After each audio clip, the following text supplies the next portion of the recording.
Hey everyone, welcome back to another video. What we're going to be talking about today is how to succeed at your first software development position. So when I got my first full-time job, and especially when I got my first internship, I was pretty nervous going in. I had never coded professionally before. I had only done a couple of projects at school and stuff like that. So I thought that, when I go into the workplace, it's going to be a lot more complicated. And then I'd end up getting fired, in like a couple of months. And I feel like a lot of people, when they start their first job, they're pretty intimidated. They don't know what to do. They don't know what the expectations should be. They don't know what type of work they should be doing, whether they should be, starting off on day one, pushing some code reviews or, taking their time with it. And I figured I'd make this video for you guys today to give you a couple of tips and how I navigated through my first couple of coding jobs successfully, right? So the first thing I want to talk about is something that everyone goes through, especially when it's your first job and it's like the imposter syndrome where you think that, okay, I'm not good enough to succeed at this job, right? How could a company be paying me to code? And what you got to understand is if you went through the hiring process, especially if there was technical interviews and you got asked a couple of questions, you went through some coding challenges and stuff like that, and you got hired, you got an offer, you have to understand that if you got hired, you're probably good enough to succeed at the job. At first, like anything else, it's going to be pretty tough, but the fact that you got hired and that a company, has faith in you to pay you to work on their software or whatever it is, means that, you've demonstrated the required skills to get a job. So right off the bat, you should know that at a base level, you're good enough. And from there going forward, it's just all about what you're doing and the amount of work that you put in. If you get hired, if you're not working hard, if you're not doing things as well as you should be, then there's probably a chance that things will go bad down the road. But if you're putting in the effort, if you're taking the time to learn, if you're asking the right questions, then there's no reason why you shouldn't succeed. For some people, it'll be easier. For some people, it'll be harder. But at the end of the day, you should know that you're good enough to succeed at the job as long as you put in the work. And to go along with that, in your first couple of months, there won't be that many expectations from you in terms of the output that you have and like the impact that you have, right? The first couple of months are usually taken to onboard you onto the team. You get to meet your teammates, you get to talk to other teams, learn about what everyone else is working on. You get to dive into certain parts of the code base and get a feel for how things work. You'll probably be given a lot of documentation to read on how things work. And so these couple of months where you're onboarding right when you're starting are crucial, not in terms of you actually coding, but for you getting like that baseline knowledge so that you can really start having an impact and working on more complex things, right? The first couple of months isn't about you coding right away, but it's really about you learning. This is when you have to take the opportunity to ask as many stupid questions as you possibly can. Usually there's no judgment on a new hire asking stupid questions. You could be pinging your teammates many times a day, asking questions on how things work, how to set things up. And during these first couple of months, there's nothing wrong with that. In fact, the expectation is that you're probably going to be asking a ton of questions, and so your teammates and this more senior engineers and all these people are expecting you to keep reaching out to them, because everyone's going to have trouble at first. No matter how good you are at software development, no matter how many years of experience you have, if you start a new job and there's code that you're unfamiliar with, it's going to take you days, weeks, and especially if it's your first job, it could take you months to get familiar, to get comfortable with the code base, and to get to that level where you're actually making meaningful changes. Another big thing for new members of a team is to gain trust from your teammates, right? One of the most difficult things to do is to gain trust from others when they don't know who you are, they've never worked with you before, they don't know how good you are at software development, and you really want to gain their trust so they don't have to question themselves when they assign something to you or when they ask you a question. They know that they can trust your judgment. Now, in the first couple of months, this can be quite difficult because, you're not coding as much, you're not working on the actual product, so there's probably not going to be a lot of opportunities to gain trust from your teammates,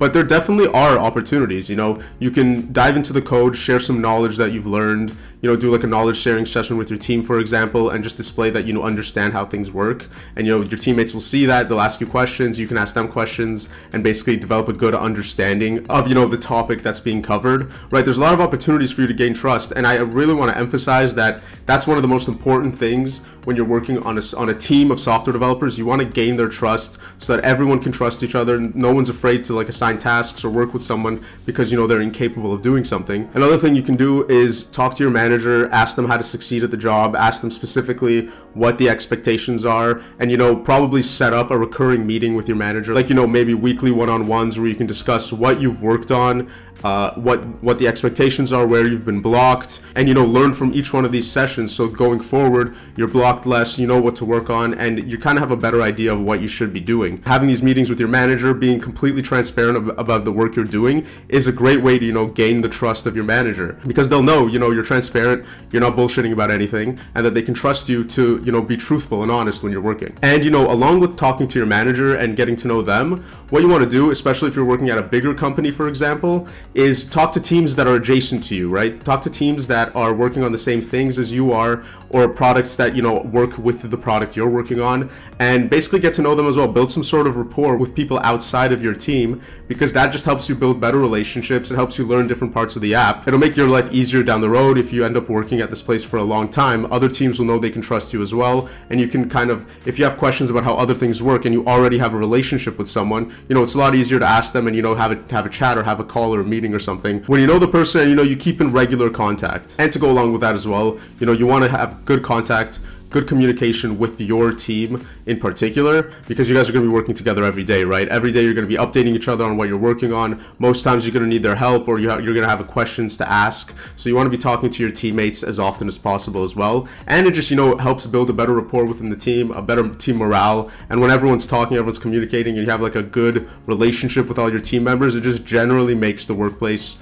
you know, a better environment, and it's more fun. So I would definitely recommend, you know, talking to your manager on a regular basis, get to know stakeholders of different teams, and then also, just as importantly, talking to your teammates on a regular basis, keeping everyone updated. One thing that I talked about earlier that a lot of people do, right, is that they're afraid to ask questions. They're afraid to ask stupid questions because, you know, they just joined. They don't want to seem stupid like right off the get-go, because then your teammates are going to think that you're not a good developer and this or that. But, you know, what you have to understand is, like I talked before, don't be afraid to ask stupid questions, because this is the time period where, you know, that's forgiven, and you're just expected to learn. You're not expected to do much, but you're expected to learn as much as possible. And so on kind of the same thread as that, don't be afraid to escalate any issues to your manager or to anyone more senior than you if you're blocked in any case. You know, oftentimes, and I've been guilty of this in the past as well, I would be stuck on a certain task, and then I'd kind of wait too long to ask a question or to escalate it, and then you're kind of stuck in the zone where you're like, oh, I want to ask a question, but it's been too long, so I don't really want to ask this question. And then basically, you know, it ends up taking much longer than expected, and it's just a bad experience for everyone. What you want to do is get comfortable with escalating issues, with asking questions, putting yourself in that uncomfortable position, because that's the only way you can learn. And genuinely, it's the best way to ramp up quickly at your job. If you're constantly getting stuck and you need help unblocking yourself for, you know, to complete a certain task, and what you end up doing is, you know, you try a lot of different solutions. Usually the first one doesn't work right away, but then you try something else, and through this trial and error process of asking questions and making mistakes, in my opinion, that's the best way to learn and the best way to ramp up quickly when you start a new position. Going back to the topic of gaining the trust of your teammates, an easy way of doing that, especially at first, is to do the tasks that others don't want to do. Usually there's like a backlog of some tasks that people don't want to do that are more tedious, or, you know, it's less code changes, and it's just something that people don't have the time to work on, and it's just really low priority. When you join a company and you're thinking of the first task to do, these are the kind of tasks that you can work on to, you know, gain some knowledge of the code base. They're not too difficult, so they're realistic for you to complete. And then because they're like easier than the other tasks, you can complete a lot of them if you just put in the time. And that's an easy way to gain the trust of your teammates, because they'll see that, you know, you took the time to do this work that's been there for months, no one wants to do them, and you just sucked it up, you just did it. Then they'll know that you're willing to put in the time and work, especially if it's like earlier on into your tenure at this company. Usually from the places I've worked, there's always a backlog of some tasks and stuff that need to get done at some point, but they're super low priority. And I think for a new employee, that's one of the best ways to just get started, get your feet wet, and, you know, build some early trust with your teammates. Another thing that you're going to want to do is go above and beyond just coding. Many people think that when you become a software developer, 100% of the time you're just coding and that's it. But there's a lot of other things that come into play, especially if you want to grow within a company, or if you just want to get better at the job you're doing. Things like writing design documents. Before you start working on a feature, right, you design it and then you show it to your team, you tell them the approach that you want to take. Things like that take hours, it's really hard, but if you can write a good design doc, again, great way to gain your team's trust. Another thing you can do is interviews. You know, if you're there for a couple of months already, you know, you've already gone through the interview process. Usually there's a place where you can like sign up to do interviews, or you can just ask if if you can be part of the next hiring cycle, if you can interview a couple of people. You know, conducting interviews makes you better at interviews yourself, so it helps you going forward too if you want to find a new job in the future. And another thing you can do also is, you know, when you're done working on a feature, you can reach out to your team, you can demo it. If you ever learn something that is a bit more niche that not a lot of people have experience with, you can, you know, have a knowledge sharing session where you take what you've learned, you show it to your team, and like, you know, they'll ask questions, you'll be explaining things to them and getting them to know it more, and, you know, making their lives easier as well. And, you know, that not only increases your knowledge, but again, they'll gain your trust if what you're showing is meaningful and is relevant to the work you're doing. So there's a lot of things other than just coding that you can do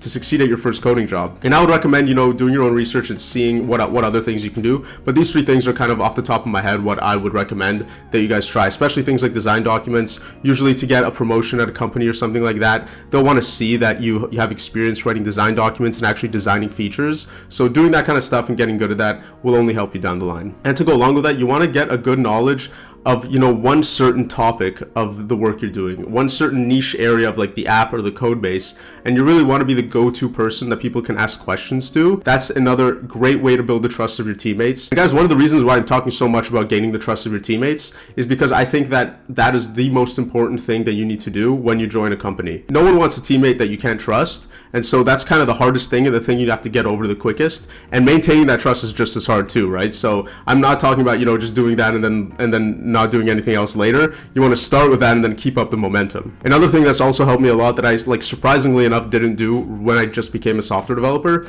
is take notes when you're learning something. If you're asking a question and you get a response, you know, write it down so that in the future when you run into the same issue, which will happen, you don't have to ask again. You can just go back to your notes, and then over time you won't even have to look at your notes at all because, you know, you'll know what to do. And same thing when you're doing repetitive tasks. If you realize that some tasks you have to do several times, you know, if you can just take some notes and then you know how to, you know, accomplish these tasks, not only will that help you out because you can always just refer to them instead of asking your team, you can also share that with your team and then make their lives easier as well because they won't have to ask anyone. They can just refer to your document or to your wiki, whatever it is, and then, you know, they can go from there without having to ask anyone. That's another great example of how to gain your team's trust. So guys, I hope these tips have helped you out. I tried to kind of, you know, make a list of the highlights and things that I could think of that helped me succeed earlier on in my career, and even now I just started a new job a couple of months ago, some things that I'm doing. So I really just compiled a kind of a list of the highlights, and I really hope that this kind of helped you out. What I would do is watch the video again, kind of take some notes. You don't have to apply all of these things, but try to apply a couple of them, and I guarantee that it'll help out. Your first job is super stressful. I've been there before. You never think you're going to succeed, and you're kind of overwhelmed all the time,